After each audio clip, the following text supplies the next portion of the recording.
A noite no salão de beleza Blossom Beauty Lounge, na cidade mexicana de Zapopan, começou como de costume.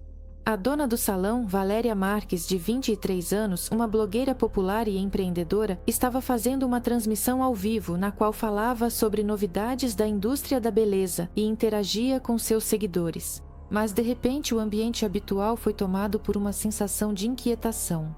Sombras apareceram fora de cena e tudo saiu do habitual. Esse momento, transmitido ao vivo, tornou-se o ponto de partida de uma história cheia de perguntas e ambiguidades. Valeria Marques nasceu em Guadalajara, no estado de Jalisco. Ainda na infância, ela se interessava pela indústria da beleza e da moda, inspirando-se nos looks de modelos famosas e experimentando com maquiagem. Seu desejo de criar algo especial foi, aos poucos, tornando-se parte de sua personalidade e determinando seus próximos passos. Em 2021, Valéria já havia alcançado um sucesso notável. Ela conquistou o título de Miss Rostro, o que lhe deu confiança e atraiu atenção para seu trabalho. Essa vitória abriu novas oportunidades para ela e ajudou a reunir um público disposto a acompanhar sua vida profissional.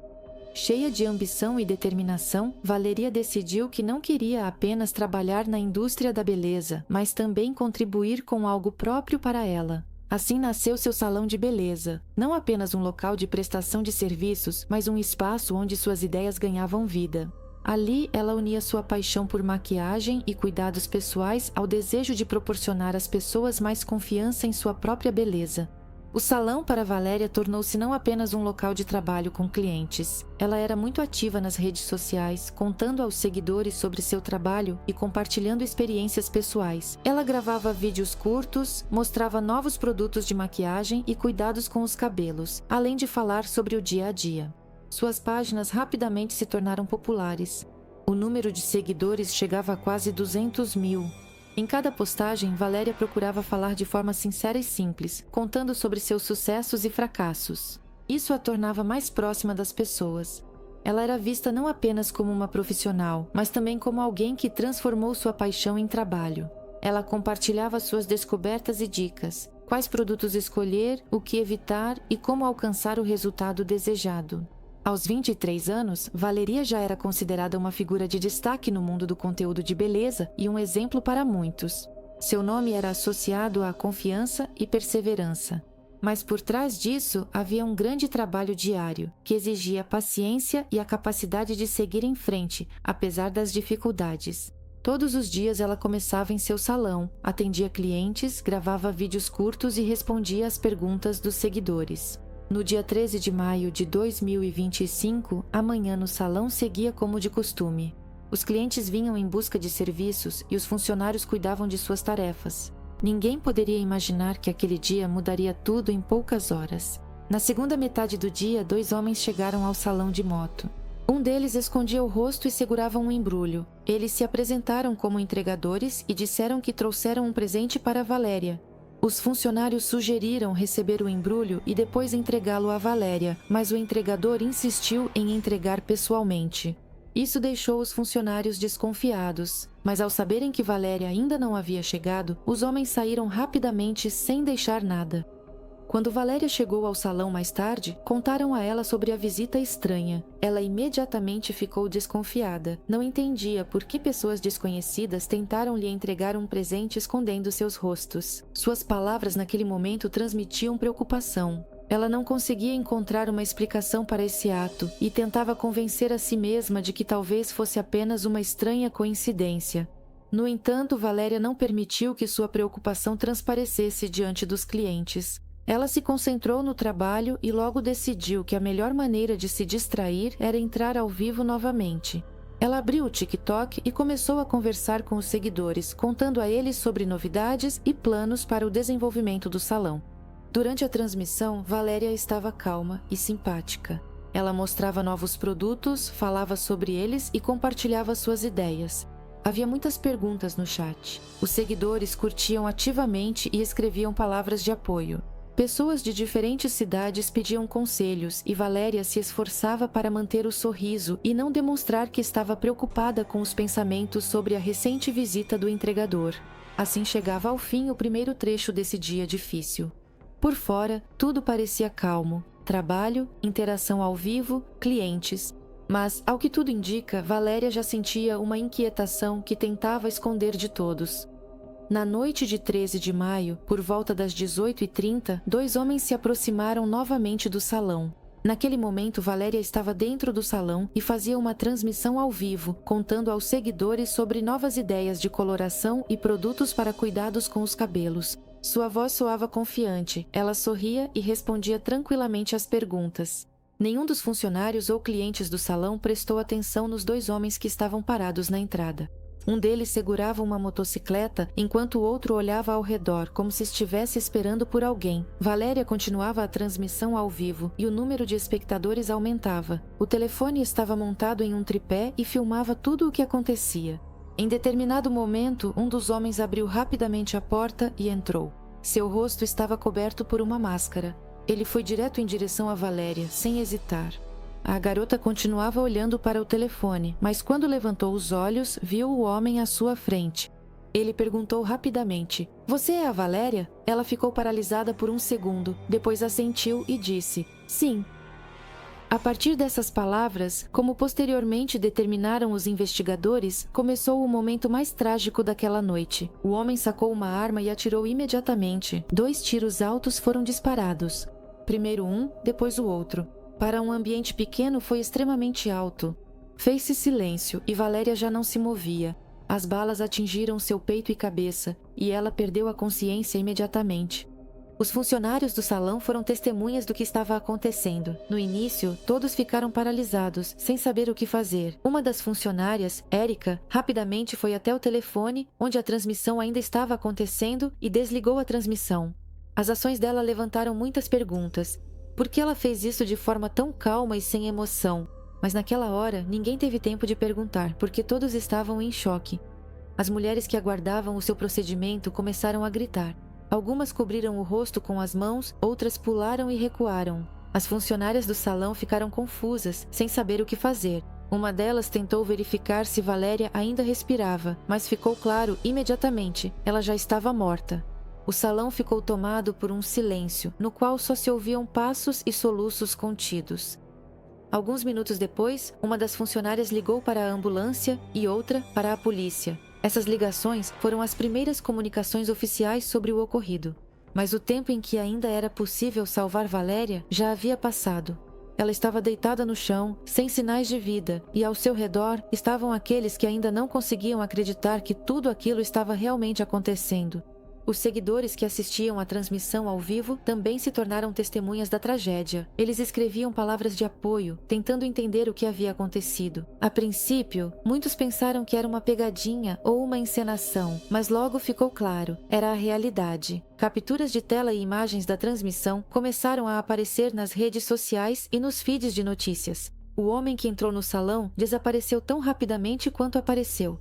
Ele não levou nada consigo, nem objetos nem dinheiro. Seu objetivo era apenas o assassinato, e ele o cumpriu. Como os investigadores descobriram mais tarde, ele não deixou nenhuma impressão digital ou outros vestígios. Tudo aconteceu em questão de segundos. Esses momentos mudaram tudo, tanto para quem estava no salão, quanto para as centenas de pessoas que assistiam ao que acontecia ao vivo. Aqueles que até pouco tempo atrás discutiam cuidados com os cabelos e cosméticos, tornaram-se testemunhas de um crime terrível. Quando as primeiras imagens da transmissão começaram a se espalhar pelas redes sociais, os médicos do pronto-socorro já haviam chegado ao salão.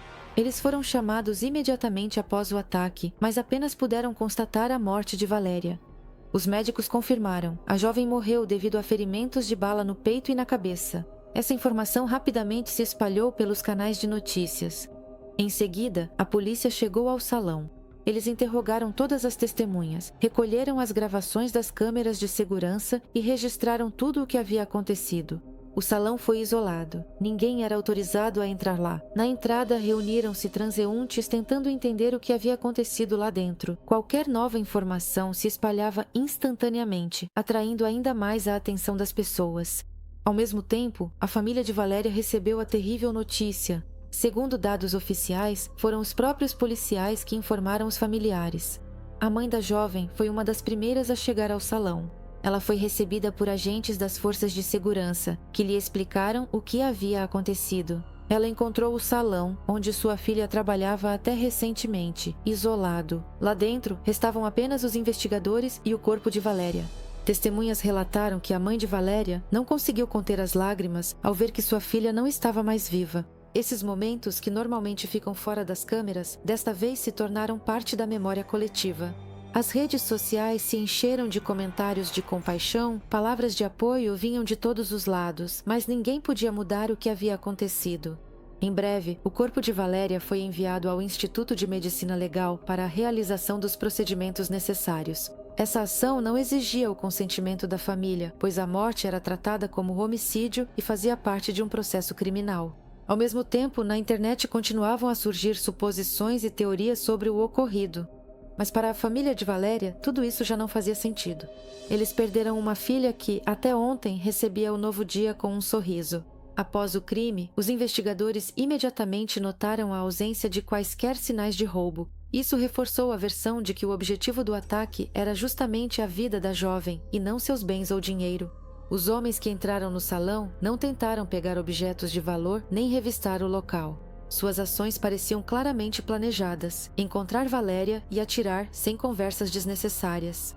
Essa precisão fria e a ausência de tentativa de roubo imediatamente levaram a polícia a pensar em um assassinato por encomenda. O uso de arma de fogo, a máscara no rosto de um dos agressores e a fuga rápida, tudo isso correspondia ao modus operandi de um crime cometido sob encomenda. As suspeitas de que se tratava de um matador de aluguel se fortaleceram quando todo o material das câmeras de vigilância próximas ao salão foi analisado. Nelas, é possível ver como os homens aparecem de repente e vão embora com a mesma rapidez, sem dar chance de resistência. Nesse contexto, começaram a ser discutidos os possíveis motivos. Nas redes sociais e entre jornalistas, surgiram suposições sobre uma possível ligação de Valeria com o cartel Jalisco Nueva Generación. Reportagens afirmam que ela mantinha um relacionamento com um dos principais líderes, Ricardo Ruiz Velasco. Segundo relatos, Valeria frequentemente recebia presentes caros de seus admiradores e os exibia nas redes sociais, o que supostamente causava ciúmes ou descontentamento em Ruiz Velasco. Sua exposição pública, atividade nas redes sociais e ostentação de presentes luxuosos poderiam ter parecido inaceitáveis para ele. Essa versão destaca que o motivo do crime pode não ter sido uma briga pessoal ou um drama amoroso, mas sim uma tentativa do cartel de encerrar questões relacionadas à honra e ao controle sobre as pessoas a eles associadas. O assassinato de Valéria, nesse caso, seria visto como um gesto intimidatório para mostrar que nem mesmo a popularidade e a fama são capazes de proteger alguém da determinação do cartel em punir aqueles que, em sua opinião, ultrapassaram o limite. Outra versão sugere que Valéria poderia ter se recusado a colaborar ou não teria atendido às exigências daqueles que estão por trás desses grupos. Embora não tenham sido encontradas provas ou fatos confirmados que ligassem Valéria diretamente à organização criminosa, o clima de desconfiança só aumentou. A mídia repercutiu essas versões e os usuários das redes sociais as espalharam rapidamente, muitas vezes tomando suposições como fatos. Representantes oficiais das autoridades policiais, no entanto, enfatizaram que, até o momento, não há provas que liguem Valéria diretamente aos círculos criminosos. A investigação continuou considerando todas as versões, mas a prioridade era a hipótese de um executor que recebeu uma ordem específica. Para os investigadores, a questão principal continuava sendo: quem encomendou esse crime e por quê? Enquanto isso, a reação das autoridades não demorou a chegar. A presidente do México, Claudia Sheinbaum, expressou publicamente suas condolências à família de Valéria e prometeu que o caso não ficará impune. Na declaração da presidente, foram ditas palavras de que todos os envolvidos nesse crime serão encontrados e responsabilizados. Ela ressaltou que casos semelhantes de violência contra mulheres não devem ficar sem consequências e que o governo fará todo o possível para esclarecer a verdade. As autoridades estaduais também confirmaram que o caso será conduzido sob o protocolo de feminicídio, o que exige atenção especial aos motivos e circunstâncias do crime. Os investigadores já coletaram depoimentos de testemunhas e materiais das câmeras de vigilância, além de terem iniciado a verificação de todas as possíveis versões, desde conflitos pessoais até eliminação por encomenda. Logo após o pronunciamento da presidente, começaram a surgir na sociedade apelos por uma investigação minuciosa. A cada dia após o assassinato de Valéria, surgiam cada vez mais perguntas entre aqueles que acompanhavam o caso. Como dois desconhecidos conseguiram entrar tão facilmente no salão e sair sem serem notados? Quem lhes deu as ordens e por que Valeria foi escolhida como alvo? Os investigadores tentavam responder a essas perguntas, mas o caso exigia tempo, enquanto a sociedade queria saber a verdade imediatamente. Após o crime, sua amiga Vivian ficou no centro das atenções. Ela não estava no salão no momento da tragédia, mas seu nome era constantemente mencionado nas conversas. Algumas horas antes do ataque, Vivian enviou um presente para Valeria, um porquinho de pelúcia.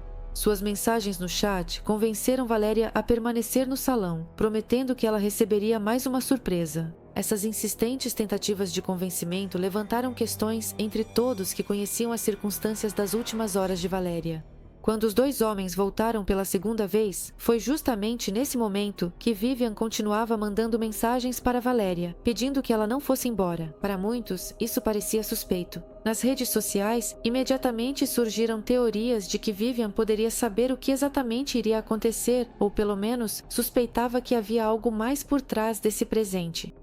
No entanto, as perguntas não surgiram apenas em relação a Vivian. A funcionária do salão, Erica, também se tornou alvo de suspeitas. Após os disparos, como lembramos, ela foi a primeira a pegar o telefone de Valéria e desligar a transmissão ao vivo. O momento em que ela fez isso foi registrado pelas imagens da transmissão e pelos comentários dos espectadores. O comportamento de Erica parecia calmo demais. Ela não gritou, não demonstrou medo. Ela simplesmente desligou a câmera e guardou o telefone. As pessoas começaram a perguntar por que a reação dela foi tão contida e se ela poderia saber do ataque com antecedência. Essas perguntas só aumentaram quando surgiram na internet capturas de tela de conversas entre Vivian e Erica. Nelas, segundo os autores das publicações, Vivian escrevia para Erica pedindo que, no momento certo, ela desligasse o telefone de Valéria. Em uma das mensagens, Vivian supostamente indicava que Erica não deveria estar perto de Valéria, mas apenas encerrar a transmissão depois que tudo acontecesse. A resposta de Erica nessas mensagens expressava preocupação, mas ela concordava com essas condições. Ninguém conseguiu confirmar a autenticidade dessas conversas. As capturas de tela foram compartilhadas em vários grupos e páginas, e nem mesmo os comentaristas mais atentos conseguiam afirmar com certeza se eram reais ou falsas. Ainda assim, até mesmo os rumores sobre essas mensagens transformaram Vivian e Erica nas principais figuras das discussões. Para muitos, isso parecia uma possível conspiração. Se a conversa fosse verdadeira, ela poderia servir como prova de que a amiga e colega de Valeria estava envolvida no crime. Nesse contexto, começaram a circular rumores ainda mais místicos. Alguém afirmava que, na gravação da transmissão ao vivo após o ataque, era possível ouvir a voz de Valéria dizendo o nome de Vivian. Esse momento rapidamente se transformou em um episódio à parte. Vídeos com essa voz se espalharam pela internet com a legenda "Fantasma de Valéria". Alguns chamavam isso de coincidência, outros diziam ser a voz da falecida, deixando sua última palavra. A polícia e os representantes oficiais ainda não comentaram se as conversas entre Vivian e Erica são autênticas, e ninguém confirmou a informação sobre a voz na transmissão. Esses detalhes estranhos, presentes, conversas e rumores fortaleceram a versão de que os amigos de Valéria poderiam saber mais do que diziam, mas nenhuma acusação foi feita a ninguém. Todos esses detalhes continuaram fazendo parte de uma versão discutida na internet e em fóruns, mas que não foi confirmada pelas autoridades. Assim, o círculo de suspeitas foi se fechando cada vez mais em torno do círculo próximo de Valéria. Enquanto a investigação reunia provas, a sociedade discutia se aquilo eram realmente coincidências ou um plano cuidadosamente elaborado no qual cada amiga tinha seu próprio papel. Os investigadores, paralelamente à principal linha de investigação, começaram a verificar possíveis motivos ligados à vida pessoal de Valéria. Uma dessas pistas foram as mensagens que ela recebia de seu ex-namorado. Nessas mensagens havia ameaças e insultos. Em uma delas, ele escreveu que Valéria não sabia do que ele era capaz e, em outra, que ela ainda se lembraria dele. Essas palavras, na opinião de alguns comentaristas, poderiam indicar um possível motivo de vingança pessoal. No entanto, representantes oficiais da promotoria declararam que o ex-namorado de Valéria não é considerado suspeito no caso em aberto. Segundo eles, nos materiais da investigação, não há evidências que o vinculem diretamente ao ocorrido. No entanto, seu nome era frequentemente mencionado na sociedade. Isso se intensificou especialmente depois que capturas de tela de suas mensagens apareceram na internet, nas quais ele fazia ameaças a Valéria. Logo começaram a circular especulações ainda mais sensacionalistas sobre as ligações financeiras e pessoais de Valéria. Alguns usuários das redes sociais afirmavam que a jovem poderia estar ligada a estruturas criminosas devido ao seu estilo de vida luxuoso. Esses boatos baseavam-se em fotos de Valeria, nas quais ela posava em jatos particulares e hotéis caros. Para muitos, essas imagens não combinavam com o perfil de proprietária de um pequeno salão de beleza. Em meio a inúmeros rumores, o Ministério Público fez uma declaração oficial, ressaltando que nenhum dos fatos mencionados nas redes sociais foi confirmado. Não foram encontradas ligações de Valéria com o cartel ou com quaisquer outros grupos criminosos. O órgão destacou que tais suposições apenas atrapalham a investigação, desviando a atenção dos fatos e provas reais. Enquanto isso, começaram a surgir outras versões do ocorrido. Por exemplo, houve suposições de que Valéria poderia ter sido vítima de um confronto acidental de interesses, mas cada uma dessas hipóteses permanecia apenas como uma especulação. Nem testemunhas, nem pessoas próximas a Valéria mencionaram seu envolvimento em atividades criminosas ou ligações perigosas. A mídia também teve seu papel na disseminação desses rumores. Reportagens com manchetes chamativas e imagens impactantes se espalhavam rapidamente por diversas plataformas, muitas vezes levantando mais perguntas do que trazendo respostas. Jornais e publicações online, na ânsia por visualizações, publicavam informações contraditórias sem a devida verificação, apenas alimentando a onda de especulações. Cada nova manchete incentivava as pessoas a discutir, e se houver mesmo um pingo de verdade nesses rumores. Nessas discussões, o principal era esquecido. Valéria era apenas uma jovem mulher que estava construindo sua carreira e alegrando seu público. Todas as suposições sobre sua possível culpa continuavam sendo apenas suposições. A família de Valéria tentava se manter afastada dessas especulações, entendendo que na internet a verdade e a ficção muitas vezes se misturam, mas eles tinham esperança de que a investigação traria respostas que devolveriam o nome de Valéria ao lugar ao qual ele pertence, como o nome de uma jovem que sonhava com seu próprio sucesso e não como a protagonista de fofocas sensacionalistas. As amigas de Valéria, incluindo Vivian, também ficaram sob intenso escrutínio. O comportamento e as palavras delas levantaram questionamentos, mas nenhuma acusação oficial foi feita contra elas. Vivian afirmou repetidamente que não tinha qualquer relação com o ocorrido. Érica, que estava no salão no momento do crime e desligou a transmissão ao vivo, também evitou falar com os jornalistas, preferindo o silêncio. A investigação continuou a considerar várias versões principais, mas não encontrou provas diretas que pudessem servir de base para acusar alguém do círculo dela. Tudo isso causava preocupação e uma sensação de impotência na sociedade. Muitos se indignavam com o fato de que ninguém havia sido apontado como culpado. Todos os dias surgiam novas publicações e discussões, mas a investigação mantinha os fatos em segredo. Para a família e os entes queridos de Valéria, isso significava apenas uma coisa: a vida da jovem foi interrompida e o nome do assassino permanece desconhecido. De acordo com as últimas informações, surgiram novos detalhes no caso do assassinato de Valeria Marques.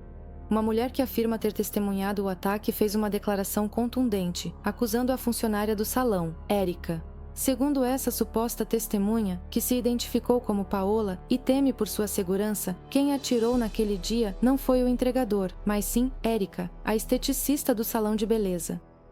Até o dia 26 de maio, as principais versões e evidências indicavam que o assassino era o entregador, que perguntou a Valéria se ela era realmente aquela garota. No entanto, a nova versão de Paola mudou a percepção dos acontecimentos. Ela contou que no dia do crime, estava olhando a lista de serviços e preços que estava exposta na vitrine do salão.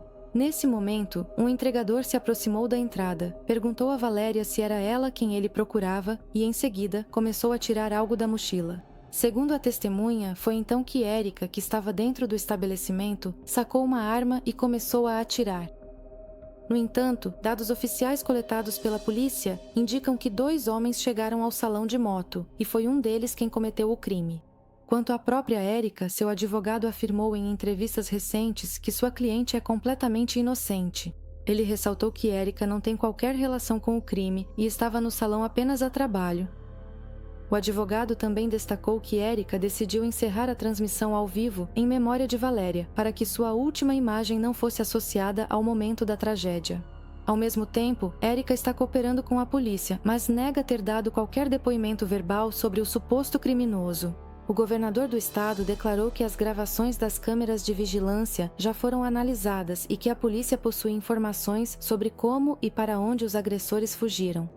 Além disso, as autoridades destacaram que atualmente estão sendo consideradas 3 linhas de investigação e nenhuma delas aponta para o envolvimento de Érica com grupos criminosos.